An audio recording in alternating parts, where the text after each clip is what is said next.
തിരുവിതാംകൂറിലെ രാജാക്കന്മാരെക്കുറിച്ചാണ്. ഇത് ഓർഡർ അനുസരിച്ചാണ് കൊടുത്തിരിക്കുന്നത്. അവരാരെല്ലാമായിരുന്നു ഭരിച്ചിരുന്നത്, അവരുടെ ഭരണ കാലഘട്ടമാണ് കൊടുത്തിരിക്കുന്നത്. ആദ്യം അനിഴം തിരുനാൾ മാർത്താണ്ഡവർമ്മ 1729 മുതൽ 1758 വരെ. കാർത്തിക തിരുനാൾ രാമവർമ്മ 1758 മുതൽ 1798 വരെ. അവിട്ടം തിരുനാൾ ബാലരാമവർമ്മ 1798 മുതൽ 1810 വരെ. ഗൗരി ലക്ഷ്മി ബായി 1810 മുതൽ 1815 വരെ. ഗൗരി പാർവതി ബായി 1815 മുതൽ 1829 വരെ. സ്വാതി തിരുനാൾ രാമവർമ്മ 1829 മുതൽ 1846 വരെ. ഉത്രം തിരുനാൾ മാർത്താണ്ഡവർമ്മ 1846 മുതൽ 1860 വരെ.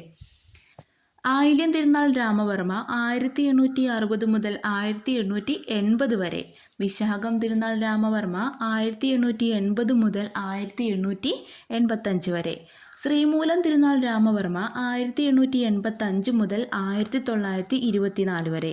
സേതു ലക്ഷ്മി ബായി 1924 മുതൽ 1931 വരെ. ചിത്തിര തിരുനാൾ ബാലരാമവർമ്മ 1931 മുതൽ 1949 വരെ.